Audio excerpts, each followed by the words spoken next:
Good morning. As the fires have settled, new challenges lie ahead, and I am laser focused on the next steps for our communities. Rains are in the forecast, and the threat of mud and debris flow in our fire-impacted communities is real.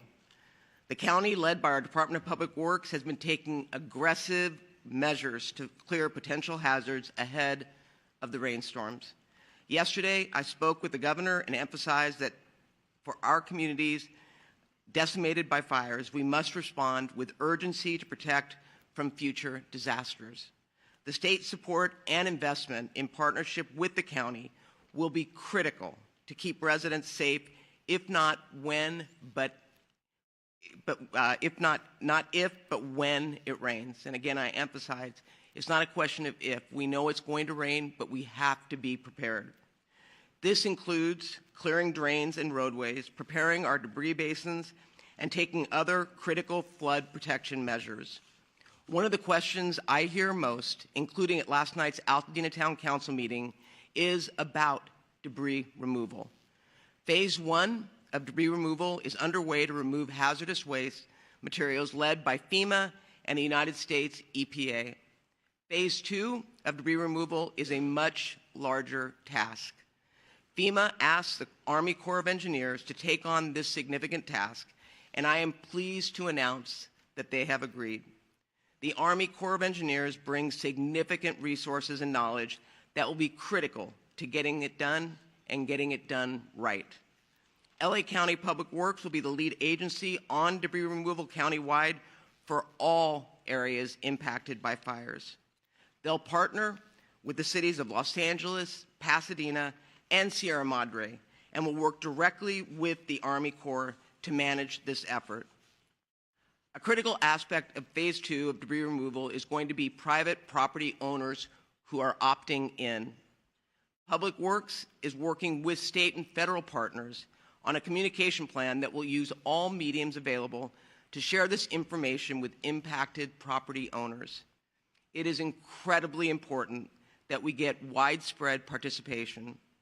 We need private property owners to sign up for this program to maximize the benefits offered so that they can move through the process swiftly and efficiently. When I met with members of the Altadena community and the town council last night, we also discussed the need to evaluate the immediate response to this disaster. That's why at yesterday's Board of Supervisors meeting, I read in a motion to retain a consultant with subject matter expertise to review the evacuation policies and emergency alert notification systems. In all major disasters, the county completes an after-action report, but I felt it was important to prioritize and escalate this analysis now. The victims of this disaster deserve our transparency and accountability. Before I wrap up, I would also like to announce that the LA County has launched a one-stop funding and relief portal to help residents, businesses, and communities impacted by these horrific fires.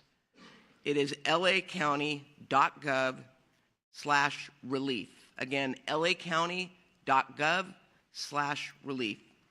I continue to hear all the time that people want to help, and this is a great centralized resource to do just that. The site spotlights a range of funds dedicated to supporting first responders, offering housing assistance, providing relief for small businesses and workers, and most importantly, removing barriers for students and for our communities. You can head to the lacounty.gov/relief to check out all the ways that you can get involved. There are a lot of amazing organizations you can partner with to lend a helping hand. Thank you. I would now like to introduce County Supervisor Lindsey Horvath. Thank you, Madam Chair. We are grateful for your partnership and to the partnership of everyone present currently working to address wildfire containment, the first two phases of cleanup, and to protect burn areas given the upcoming rain prediction. These extraordinary efforts require unity across all levels of government, and we know that recovery may be a long and complex process, but our residents deserve timely information on what to expect and how it impacts you directly. That's what today is about, sharing a clear plan about what the first 2 phases of recovery look like. And I'll give an overview of what residents can expect as we begin cleanup, as well as the leaders here sharing more in detail. Phase 1. This is happening now in partnership with the EPA, who is collecting household hazardous waste. They have invested $100 million, more than 500 personnel on the ground who are leading this effort today. This is allowing us in some areas to repopulate, which allows for people to come back into their communities, potentially for a long term, potentially just to see their site. But either way, some are choosing to go, some are choosing to wait, given that this toxic cleanup still needs to happen. And younger people, as well as older adults, are particularly at risk from the hazardous materials that are on the ground. So if you can wait, we encourage you to do so. If you must get back to your property right away, we strongly encourage you to wear the PPE that our Department of Public Health is providing as you are escorted back into your neighborhoods. If you are returning home, please know that there's also a wind-blown ash and dust advisory, and that is why we strongly encourage you to wear the PPE. What you can expect to see right now on the ground as part of Phase 1. You'll see K-rail being established to protect these areas from potential landslides and ground shift from the predicted rains. You'll see sandbags deployed to reinforce vulnerable infrastructure. All of that is happening now throughout all of the burn areas. This is Phase 1.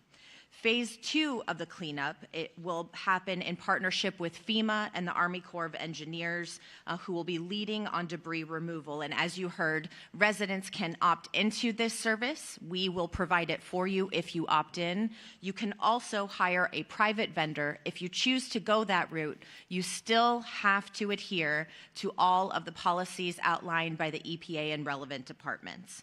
We're working as quickly and urgently as possible on all of these phases of cleanup, as we know it is critical to get people back into their neighborhoods. And for those impacted whose houses are still standing, please know that it still may take some time for you to be reconnected, both for it to be cleared of the toxic debris and to be reconnected to utilities like gas and power. And Director Pestrella will be sharing more. In partnership on these emergencies, we are also grateful to the governor for issuing executive orders to expedite our recovery efforts. The county is the lead for the region on this critical work to clear debris from watershed, prevent landslides and mudslides ahead of upcoming rains. We are the lead of a partnership that is happening with state and federal partners, and working together, we will be able to provide this service for the entire LA County region. We don't need to see further loss of homes or roadways, and that is why we are working in a coordinated fashion. The governor gave the county the authority to lead on this work on behalf of the cities of Los Angeles, Malibu, Pasadena, and Sierra Madre. We've also set up LA Wildfires Recovery Task Force under a unified command structure that is led by our county OEM.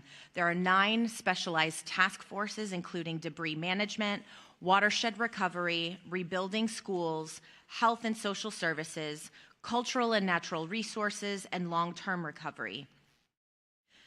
And in addition to the action that Chair Barger mentioned, yesterday our board also passed eviction protections for tenants providing shelter.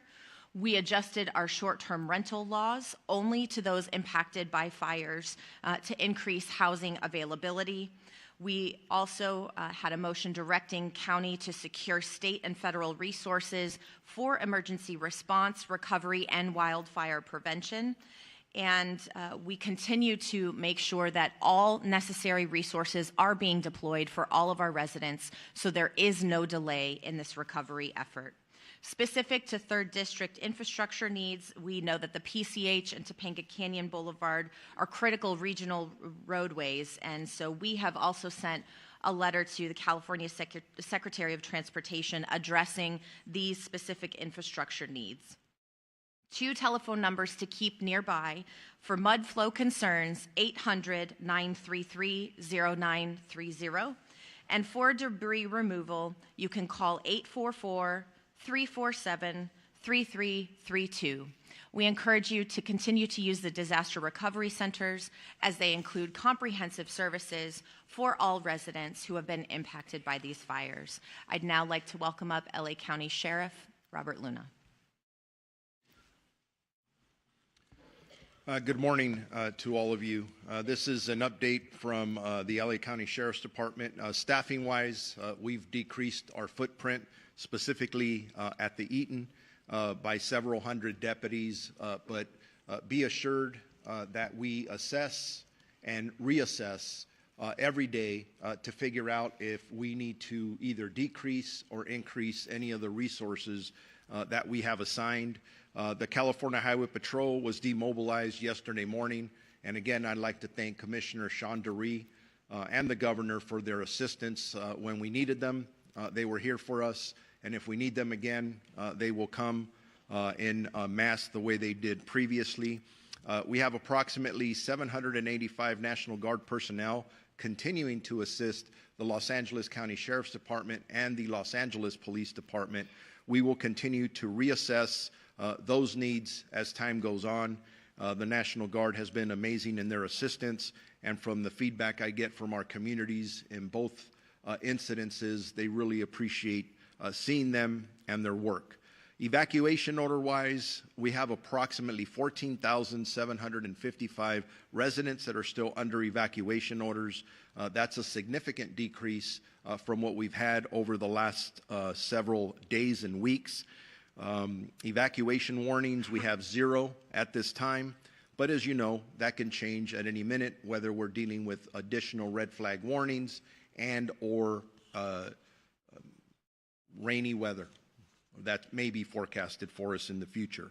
The curfew order is still in place for the areas that did have mandatory evacuation zones, both in the Palisades and Eaton fires. A reminder that curfew goes from 6 p.m. To 6 a.m. That will be until further notice. That is consistently evaluated as well. As you are aware, even though we are allowing residents into their neighborhoods, they are asking us to continue extensive patrols, not only to assist them, but for concern continuously for burglaries and other crimes that may occur in that area. We will continue to be there for our residents as we move forward, and that also has to do with us working with our utilities companies, because as you are aware, we still don't have electricity, so it's pitch dark out there at night. That's why we're there with the additional staffing to assist as we can. Arresting any criminal activity, we stand at a total of 59 arrests. From the last time I briefed you, I believe it was Thursday morning, we had 5 arrests since then, 2 for impersonating firefighters. So a total of 3 arrests in the Palisades area and 2 in the Eaton area. Yesterday we had 0 arrests. I do expect that the arrest may go down, but I do want to remind everybody that if you are either going there with the intent to continue to steal or do anything of that nature, there will be additional resources, LA County deputy resources, some in uniform, some not in uniform, that will be addressing that issue. And we continue to be looking out for any scams, relief scam, or online opportunists that are taking advantage of our residents during that time. That will continue. Our search and rescue operations that we prioritized at both incidents, we have completed that portion of the grid searches. Now, as I say, we've completed them. In regards to the missing persons, and I'll give you the number in a second, those investigations continue and they're very active. We have missing person detectives assisted by our Homicide Bureau who are still looking for our community members who have not been located yet. And overall, just to give you an idea of how extensive these search and rescue missions were, we did 8,857 locations at the Eaton incident, and we are at 5,972 at the Palisades incident.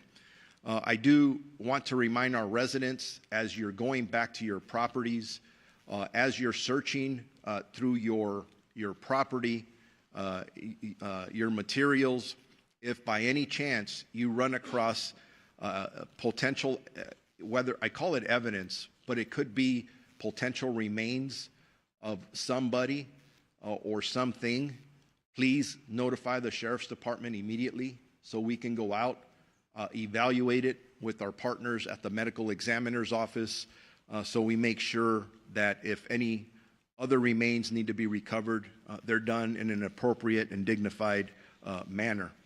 I do want to remind everybody that regarding the evacuation zones lifted, we still have checkpoints out there between us and our partners at the National Guard, and right now we are still only allowing residents in to these areas.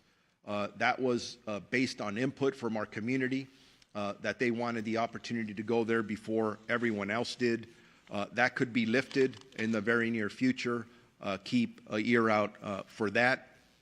But as we transition back from our incident command teams back to, for example, the Altadena station and then eventually our Malibu Lost Hills station, we will continue to support them with additional resources, specifically for what we call looter suppression teams. That has been in place from the day these fires started. That will continue until we assess that that is no longer needed. Regarding updates on deaths, there has been no change since the last time I updated all of you. The death toll stands at 23 total, 17 for the Eaton incident, and 6 for the Palisades incident. Regarding specific numbers with missing persons, we stand at a total of 22 active missing persons reported, 17 in Eaton and 5 in the Palisades, all adults. And again, we are working continuously to try and locate the reported missing persons to our organizations. We have put out bulletins to identify the persons that are missing. If you have any information regarding any of them, please contact us as soon as possible. I also want to end my statements. Both of our supervisors indicated that there will be an after-action report on what occurred. I welcome and appreciate their leadership in doing that, because we all need to know in an after-action what happened, how it happened, why it happened. We need those level of details. I know for us at the Sheriff's Department, we're being asked a lot of detailed questions about specific things that occurred. A lot of the people that I would ask these questions to are still out there working. But without having specific details yet, which we eventually will have, I want to repeat something that I said. It was either on day 1 or day 2 of this incident. Our deputy sheriffs, along with our partners at LA County Fire, were out there from the onset of this incident, dealing with, and I'm not a weather expert, what appeared to be a tornado of fire that consumed homes and blocks at a time. I spoke to deputies days after who were out there on the line, and looking at their faces, a lot of them looking into their eyes with tears in their eyes, because all of them at times felt helpless because of the weather conditions, because they wanted to save everybody's life. So when I talk about the fact that we had 17 deaths in the Altadena area and 6 deaths in the Palisades area, each of us take that extremely personal, because we did not want one loss out of this. Yes, we will go back and evaluate everything we did, but that should not take away from the heroic actions that I've seen and heard from, and the countless people have told me that our deputy sheriff saved their lives in getting them out of these houses as the fires were approaching them. I just want to say that. I want to put that out because, yes, there are good, hard questions being asked, and like I've been telling people, we're still in the middle of this fight. We'll get there. We'll get the answers. We're all looking forward, because if we can do better, we can do better. But just keep in mind, there are people who have passed, and there are people that were out there risking their lives to save their lives as well. With that, I'd like to introduce LA County District Attorney Nathan Hochman.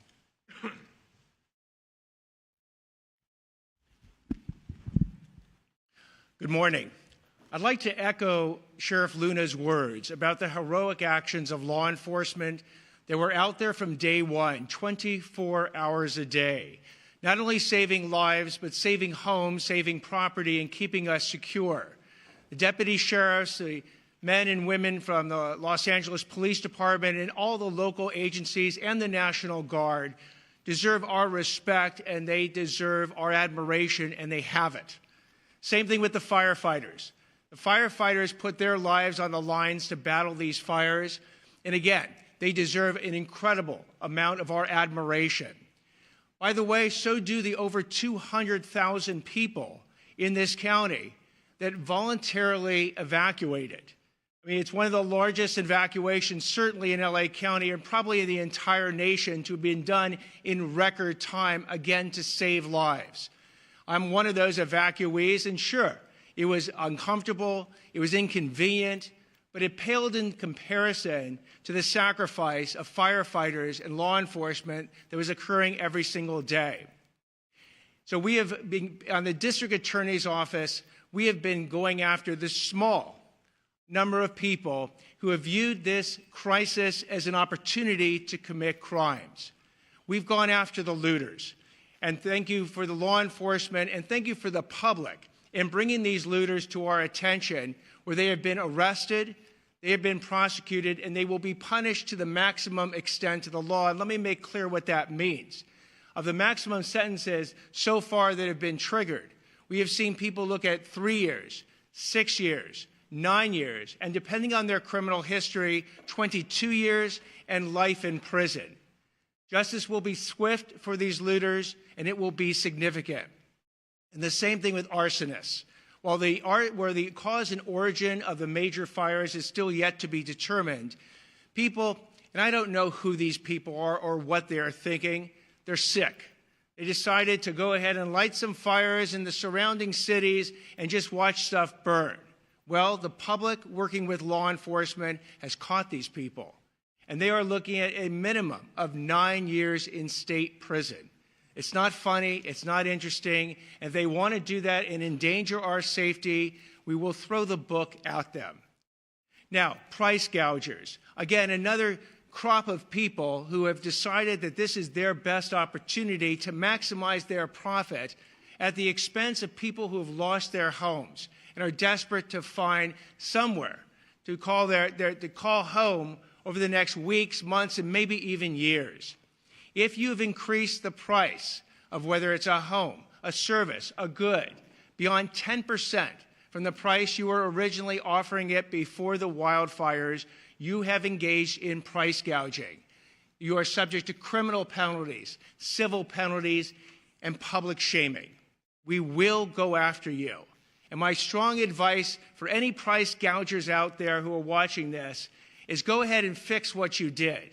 Get back that money. Go back to that 10% amount. We will take that into account in deciding whether or not to prosecute you.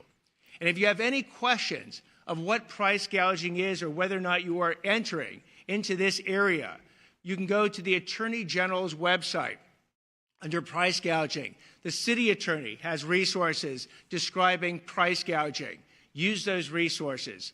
We do not want to go ahead and fill our prisons with price gougers. In fact, that is not our desire.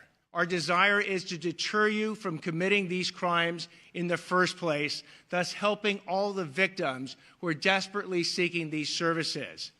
We've also seen other scams come up.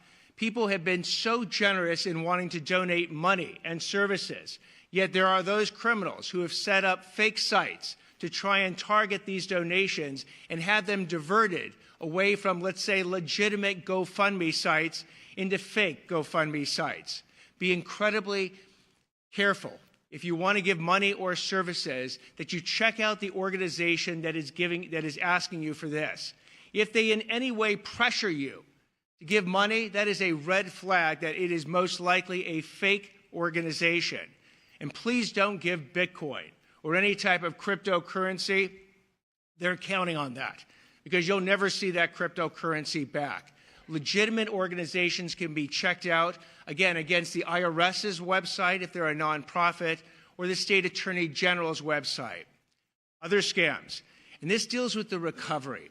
We're going to see unlicensed contractors coming in, thinking that Los Angeles is the gold mine of basically their criminal activity. When you go ahead and want to actually hire a contractor to rebuild anything you've lost, make sure they are a licensed contractor. If they don't have a license, you can check that out at the Contractor State Licensing Board website. Punch in their name, and if it doesn't come up with a license number, they are unlicensed, and that is a felony. And so we will, again, be enforcing these unlicensed contracting scams. Insurance scams. I'm sorry, this is almost a plethora of criminal activity that is going to descend on us, but it will, and you should be informed on it. Insurance scams, where people will come to you. They will say, look, I can help you get more insurance, better insurance, faster insurance. Just pay me some money. These are scams. In almost all situations, check them out. Make sure they are completely legitimate. Work with the Department of Insurance. If you have any questions, they have a hotline number. You can reach them by email or text, and they will answer your questions about any insurance scams. Please don't get ripped off. And for those insurance scammers out there, we will absolutely come after you. Your actions are despicable. They're disgraceful, and we will throw the entire book against you. Last type of scam, government benefit scams. We're about to have billions of dollars of federal money descend on Los Angeles County. There are people who look at that as the opportunity of a lifetime to rip it off. If you want to go ahead and engage in these scams and take government benefits that are designed to go to wildfire victims and not you, we will come after you. We did it back in the 1990s when government benefits came from the fires, the flood, the earthquake, and the riots. We did it back in the 2000 or the 2020 area when millions of dollars came to Los Angeles County from COVID relief. And we will go after you again if you want to in any way rip off the money that is destined for true wildfire victims. Today's theme is recovery, and I want to spend one moment talking about an interesting recovery. Because sometimes all it seems that I'm doing is talking about how I'm going to put people in jail, and I will, but often you want to find out what happens with those people in jail. The other night, I went to the Rose Bowl, where there's an incredible sight. You see thousands of people, firefighters, law enforcement, National Guardsmen who are there, who are basically situated to deal with the fires and the recovery. It's incredible. But what I also saw was 7 young men from Pine Grove Fire Camp. Pine Grove Fire Camp is up in Amador County, and it is taking young men who have committed crimes, violent crimes as juveniles, and is teaching them to be firefighters. It's incredible, the transformation in these young men from people who were dealing with the lowest situations in their lives, unconnected from society, no meaning in their life, to being trained to be firefighters, to being brought on the front lines of these fires, the Palisades fire, the Eaton fire, fighting to keep our homes there, fighting to keep lives alive. Young men at that level, incredible. That is part of the recovery we can even see in the criminal justice system, and is an inspiration to make sure that even though we are going to put the criminals in jail, that there are opportunities to help people who've committed crimes actually recover. I'd now like to introduce Los Angeles County Department of Public Works Director Mark Pestrella. Good morning. I want to start out today by providing a storm summary that we anticipated storm that will be arriving in Los Angeles on the 25th and lasting through Monday the 27th, and I'll also cover some recovery actions that the department's under. As a Director of Public Works and the Chief Engineer of the Los Angeles County Flood Control District, LA County Flood Control District has stood up an incident for the department related to the storm, which is expected to enter the region on Saturday, January 25th, and last through Monday, January 27th. The latest forecast calls for a quarter to half inch of rain in LA County. There is a 10 to 20% chance of thunderstorms related to the storm. As the rain approaches, LA County Public Works will mobilize 24/7 storm patrols. All flood control dams and channels have been prepared for storm and stormwater capture facilities prepared to operate. This includes those areas that have been impacted by fire, the Palisades and Eaton fire areas. We are currently collaborating with state and local partners, including the City of Los Angeles, the City of Malibu, the City of Pasadena, the City of Sierra Madre, and the unincorporated areas by recent fires. Our objective in this incident is to protect the public, property, and the natural environment from potential mud and debris flows and pollution. Currently, our crews are clearing debris from streets, cleaning and preparing debris basins, deploying sandbags and other systems to keep runoff with ash and other burnt debris from entering the storm drain system. Public Works is also working with the state to coordinate the deployment of K-rail in burn areas. This is the devices you see in roadways to divert flows. There are 9 specialized task forces in place that focus on everything aspect of recovery. We're switching pages here.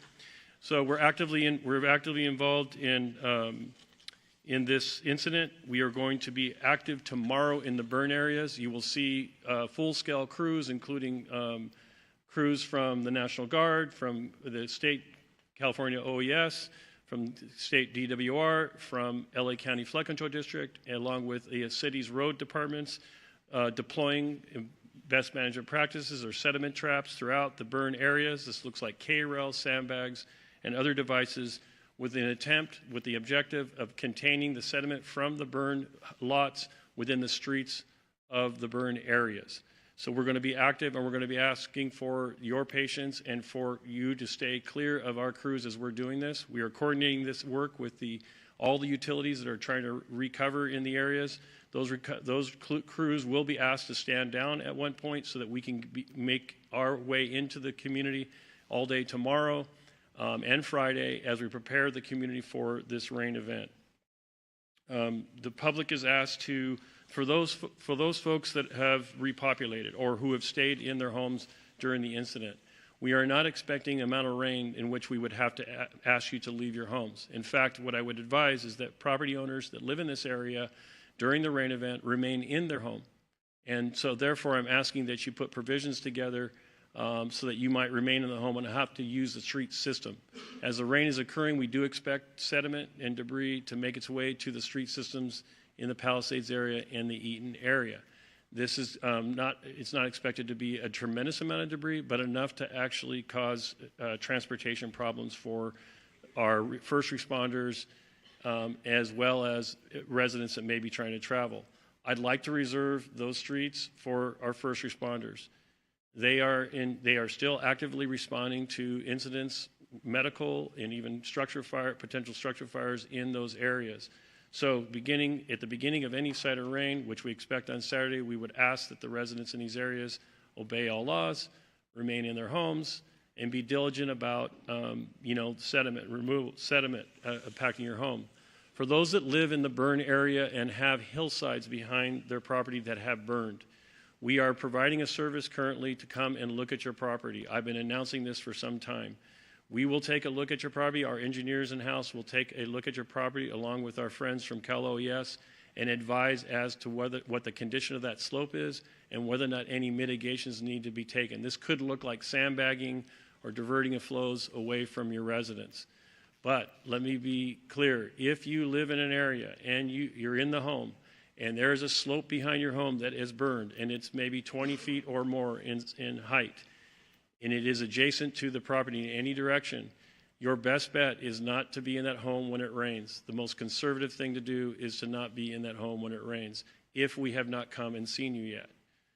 If we've come to see you, or you have your own engineer coming and advising about how to protect the home, follow all those directions. They are intended to save you from the potential debris flows that we do expect to happen when it rains here in LA County.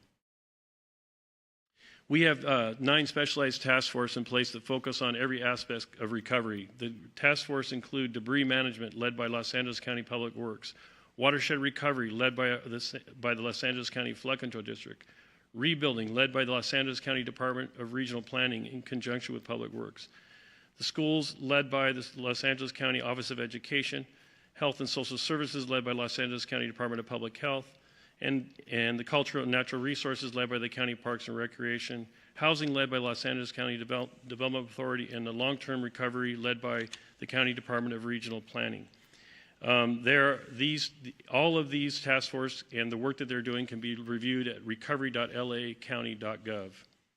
We are currently using Santa Anita Racetrack will be the Eaton Fire Burn Area Base Camp and supply staging area for 10,000 K-rails, 350,000 linear feet of compost socks, 30,000 linear feet of straw wattle, 25,000 gravel bags.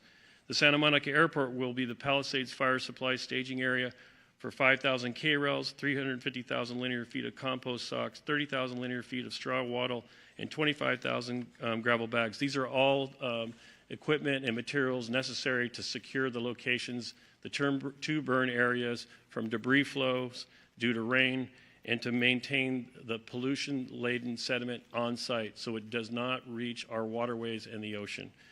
As I said, that is our objective. Also, personnel are being made available in the Conservation Corps and Department of Water Resources. So what I'm trying to say is there's a lot of resources at your beck and call for the purposes of securing your home against rain.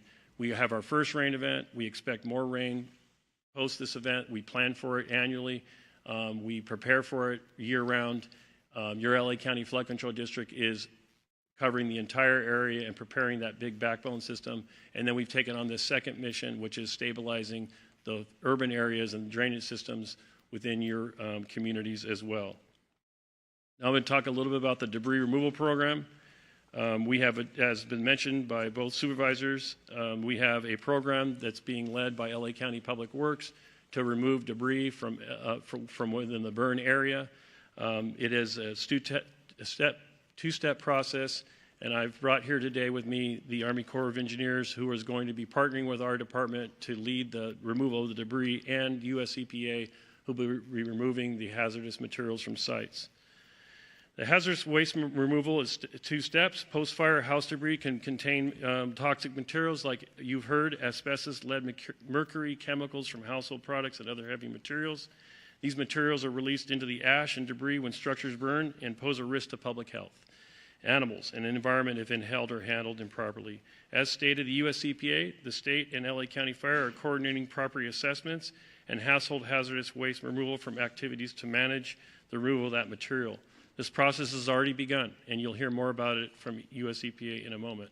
That in the areas that are safe for the hundreds of inspection personnel to enter and provide clearance for safe removal of hazardous debris.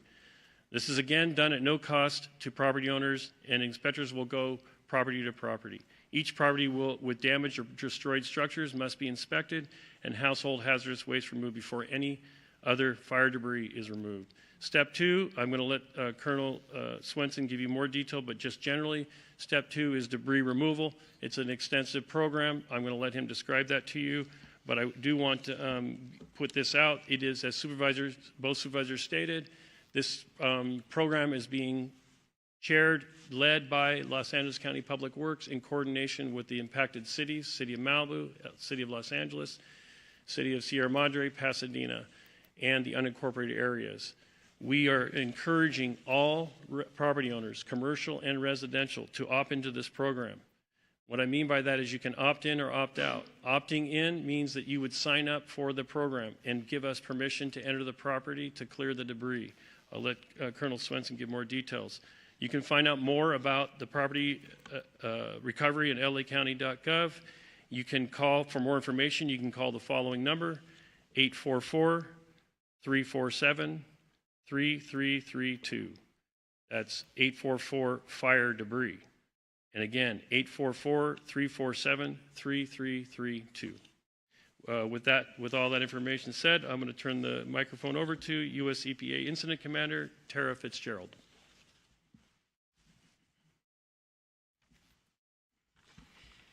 Good morning. I'm Tara Fitzgerald with the United States Environmental Protection Agency. Thank you for having me here today to discuss the U.S. EPA's work. The U.S. EPA has begun Phase 1 hazardous material removal operations within both the Eaton and Palisades burn footprints.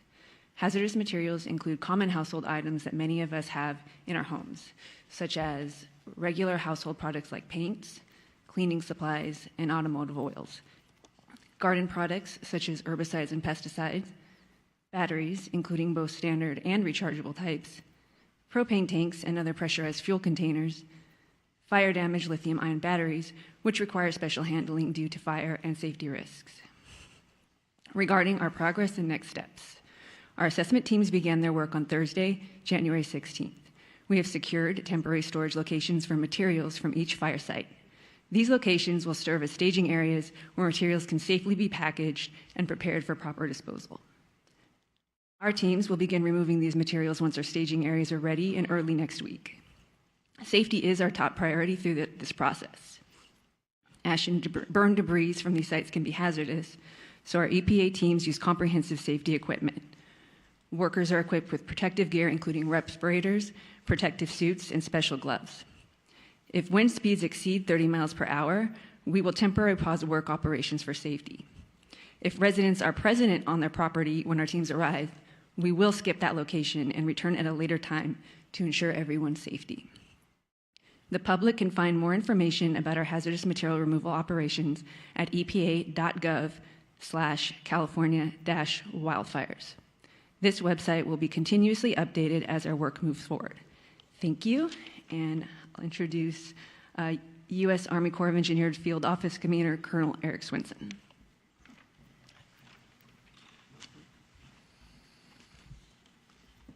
Good morning. My name is Colonel Eric Swenson with the Army Corps of Engineers, and as stated, I'm the Recovery Field Office Commander for the Corps' mission here for private property debris removal.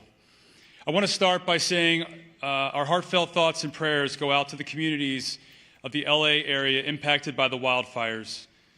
This tragedy is real for the U.S. Army Corps of Engineers, as members of our Los Angeles district of the Army Corps of Engineers have been displaced and some have lost their homes. Our top priority remains the health, life, and safety of all those affected by these wildfires. We, the Army Corps of Engineers, are on the ground working shoulder to shoulder with our federal, state, and local partners to begin the important mission of identifying, planning for, and removing debris from more than 12,000 impacted structures from the Los Angeles fires. We've already deployed experts who have extensive experience with all types of complex missions, including most recently in support of the Maui wildfires in Hawaii. The Consolidated Debris Removal Program is a two-phase process.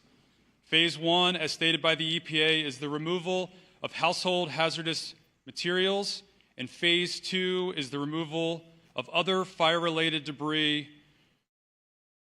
Phase 1, the removal of household hazardous materials, is assigned to the EPA and is already underway. And so today I want to take a second to provide a little bit of education and to explain some terms you're going to hear here in the coming weeks and months. The first is USACE. It's an acronym that stands for the United States Army Corps of Engineers. The second term is ROE. That stands for Right of Entry. That is the legal document that residents who own private property that was impacted by this fire will sign, allowing the federal government and my agency with our contractors to enter your property for the purposes of private property debris removal. And the third acronym is PPDR, Private Property Debris Removal. So those three things, if you can take those out today, you're going to hear those consistently when we go to town hall meetings, when we work with our state, federal, and local partners, and most importantly, the residents, as we help them rebuild their lives and livelihoods here in LA. Now, the process has already started. Our debris experts are already mobilizing to plan a safe, effective, and efficient approach for Phase 2 debris removal. This includes working with local and state partners to begin identifying placement and disposal sites. Next, we will begin issuing contracts to our industry partners so they can mobilize and get on the ground here as soon as possible for site assessment and planning, and that has already started. And together with our partners that stand behind me, we establish open lines of communication with survivors so they understand each step of the debris removal process along the way.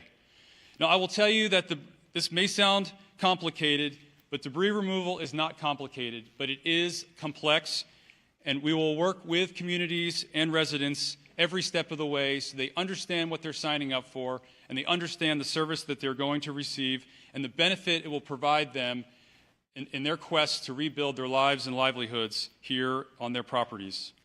Our goal is to get after this mission as quickly and safely as possible so that the city of Los Angeles and all the surrounding communities who have been impacted by this fire can begin rebuilding, getting their families back to their homes and their businesses back up and running. We are proud to be part of this team and to bring our best experts and expertise to this mission.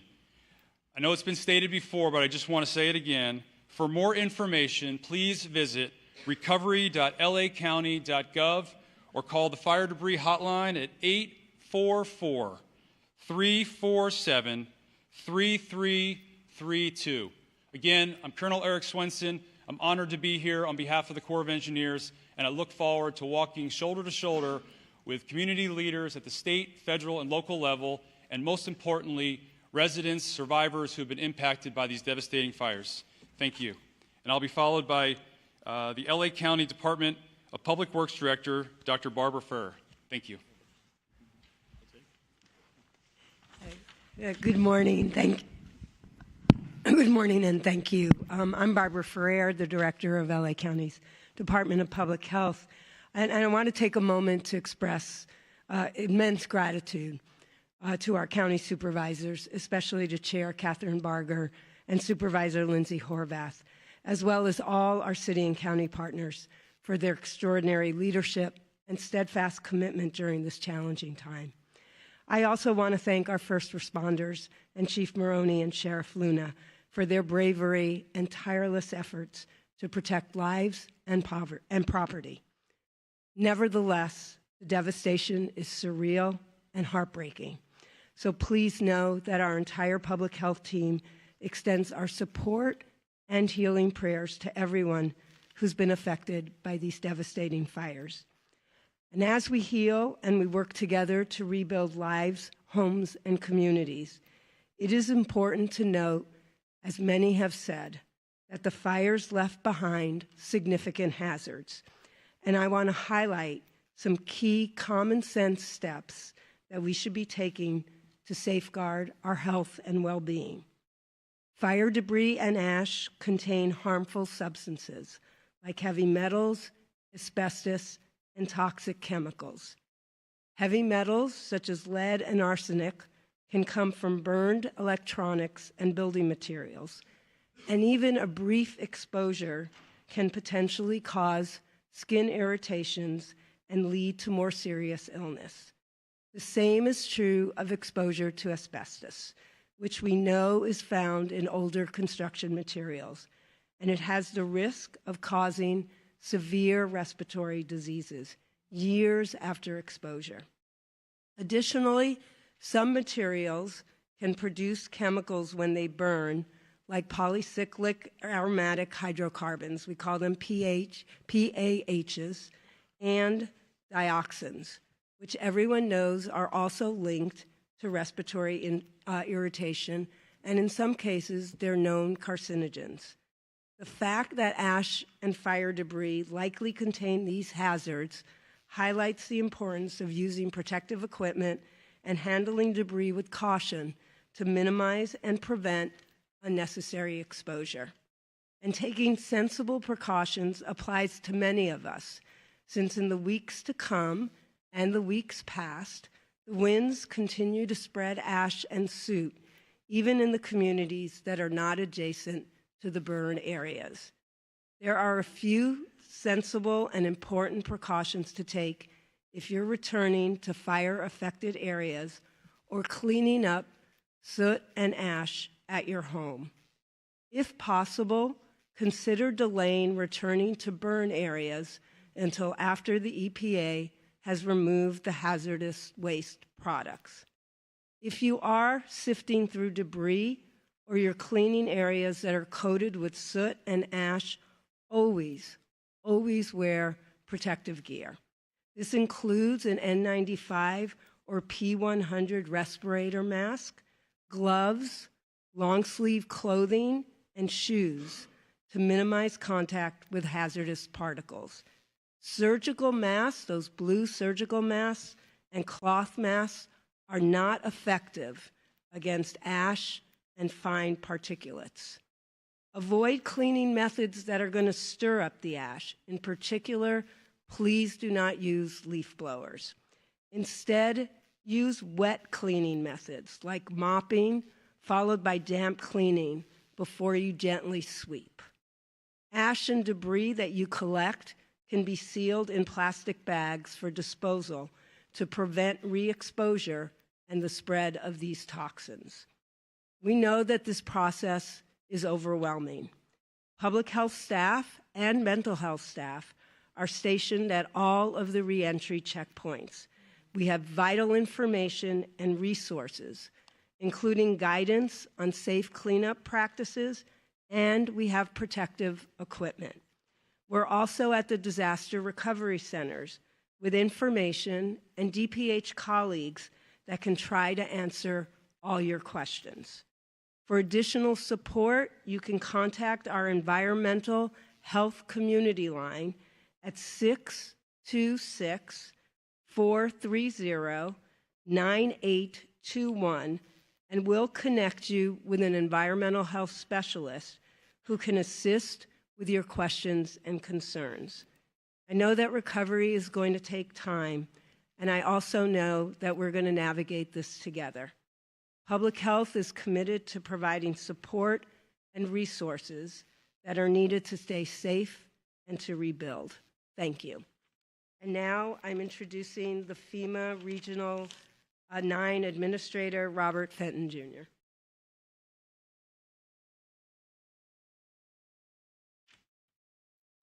Good morning. Just wanted to reiterate our commitment to be here and support not only the immediate response to these fires, but the long-term recovery. We are partnered not only really closely with California Office of Emergency Services from the governor's office, but all the community members, all the elected officials and government agencies behind us. FEMA assistance has been focused on the response, and now we've started focusing in the last week or two on the recovery, primarily by helping individuals, but also starting the immediate efforts to start the cleanup. And you've heard EPA and the Corps of Engineers speak to those missions. We have the ability in FEMA, underneath our authority, to task federal agencies to support the state and local government, and we'll continue to do that as they need our assistance. We provide EPA $175 million to start the household hazardous materials mission. We provided $550 million to the Corps of Engineers to start the debris removal mission. And I suspect we will provide billions more here at this disaster to help with other things, whether it be the reimbursement of costs or helping with ultimately getting the water system back in operational for those burned areas, removing the debris from those areas, and helping individuals with their immediate needs. With regard to individuals that have been impacted by these fires, that's one of our really primary focus areas now, is helping individuals with our programs that could provide them grants. Again, I just want to reiterate, I encourage every head of the household to apply to our program. If you've been impacted by the fires or you're evacuated by the fires, go to our disasterassistance.gov line. I do understand that last week there was some confusion with some of our letters to those that were insured. We've modified our letters to make them a little bit more clear. The key is, if you're insured, you need to go to your insurance company first and start that process. Good news is, through our change in our regulations last year, we're able to help those that are underinsured. So continue through the process, start with your insurance company, and then we could potentially provide additional assistance to you.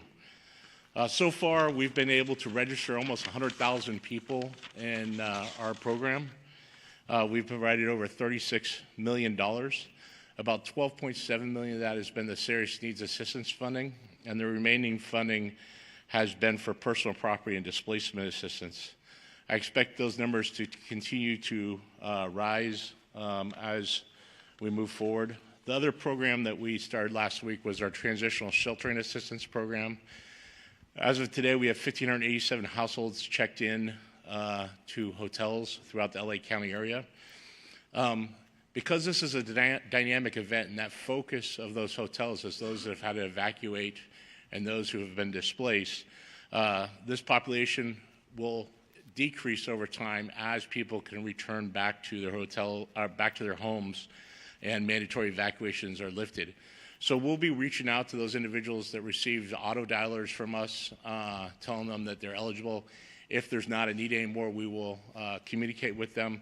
If there is a need and you're displaced and you receive that message, you can phone back into our number and we can discuss specifically what your need is to make sure we're able to meet your temporary housing needs.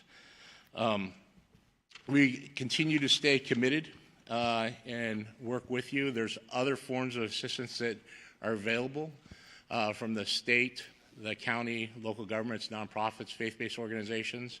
A good place to go is the disaster recovery centers, and there's probably 60 or 70 different agencies there, and I urge you to go to those locations after you applied to assistance with FEMA. Thank you. That's the end of our press conference. We're going to take just 2 questions, and then we will do one-on-ones. Does anyone have questions? We're going to go here in the middle. Microphone, please. Hey, Parker with Spectrum News. So it sounds like some of the statements are a little contradictory. I just wanted to talk about that. So Dr. Ferrer was talking about people, trying to stay out of the burn zones until the EPA can remove the hazards. But then one of the directors, Pestrella, had said, if the rain comes, it'd be best to stay in your home because we're not expecting that much rain. However, then he went on to say, if you're near a slope that hasn't been looked at officially, then you might want to leave. Can you just maybe clarify what the official recommendation is if the rain does come our way? Yeah, I just want to clarify the suggestion that you wait to return until the hazardous materials are removed from your property. This is particularly salient for people whose property is burned, and they're anxious to actually get back to the property and maybe sift through the debris and see what they can salvage. But that, for those folks, it really would be better if you can wait until the hazardous materials are removed. And we're going to hear from Pestrella. Yes, just hold on. go ahead. First of all, there was a question about how, let me clarify how you will know the materials are removed from your property. US EPA will be placing a placard on each property as it's completed, and they will also be posting at the website that was previously noted their work as they complete each property. We will be putting those up so property owners can see that their property has been, the hazardous materials have been removed. One quick PSA I want to put together about being prepared. Being prepared is the best bet for your defense, the public's best defense. I want you to know your property's risk factors, clear drainage paths, use sandbags to direct runoff, and protect structures. Motorists should avoid burn areas and mountain roads. We don't anticipate evacuations. However, we burn area residents should remain indoors if possible and avoid contact with polluted stormwater runoff. This is where the pollution piece comes in. Call the LA County Public Works 24-hour dispatch center to report storm-related damage, traffic signal outages, flooding, or other concerns at 1-800-675-4357.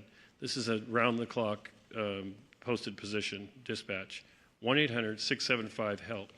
LA County Public Works is also, as I said previously, providing free engineering advice to property owners in areas at risk of mud and debris flows. They can call the Mud and Debris Flow Hotline, which I didn't give earlier, which is 1-800-933-0930 to make an appointment. Actually, if you call us right now today, we are in your neighborhoods. We're deploying engineers throughout both the burn scar areas. They're pre-deployed there and waiting for these calls. And so we would ask that you make a call to this number, and we will dispatch engineers to look at your property. I also would advise, again, you can utilize private civil engineers to look at your property for advice as well. We will also provide sandbag services to residents that are unable to do their own sandbagging. This is for residents that feel threatened by the rain or who are primarily in the burn areas where they have burn slopes around their homes. So I'd ask again that disabled or elderly residents that are seeking advice to call that number. We'll get to them, and then we will provide sandbagging for residents that we feel are unable to provide that service themselves. Thank you for that. We'll go right here. Thank you, sir. Michelle Vias for Channel 4. Mr. Pestrella, I think this is for you as well. Can you talk more about the disposal of the debris? We know that some of it has started. Can you tell us where it's going? And we've heard that some of it might go to gravel mines, one of them in Irwindale. Can you confirm or deny or give us more information on that? There are two locations. There's a primary location being set up. US EPA can answer that question about the hazardous waste material, so I'll let US EPA discuss that. Good morning. So we have not begun transferring any hazardous materials from our temporary storage locations. We are still determining where that would be. So that would not be part of any debris removal. And then, as was just reminding me too, debris that people are trying to remove from their properties now, or when we start the debris process, that is going to be heavily controlled. Right now, our landfills, local landfills, are being told not to accept fire debris of any kind, silt or trash, until we designate the proper locations for that material to go. The material will be stockpiled. Once Army Corps gets going, the material will be stockpiled in a approved location, safe approved location, and it'll be separated. We'll separate recycled materials, we'll separate Class A materials if we find them, polluted materials, and then regular material that can go to our regular landfills. The landfill capacity in LA County has been shown to be able to accept the majority of the regular landfill material. We've already been in contact with landfills. LA County is in charge of that planning. The Class A materials will go to a Class A dump, and the recycled materials will go appropriately to a recycling facility for that use. Thank you. Last question over here. Good morning. Craig Figner with KNX News. First, Supervisor Barger, if I may. I'd like to know, you, I think, were the first to send a letter to then President-elect Trump, now President Trump. We understand he'll be here Friday.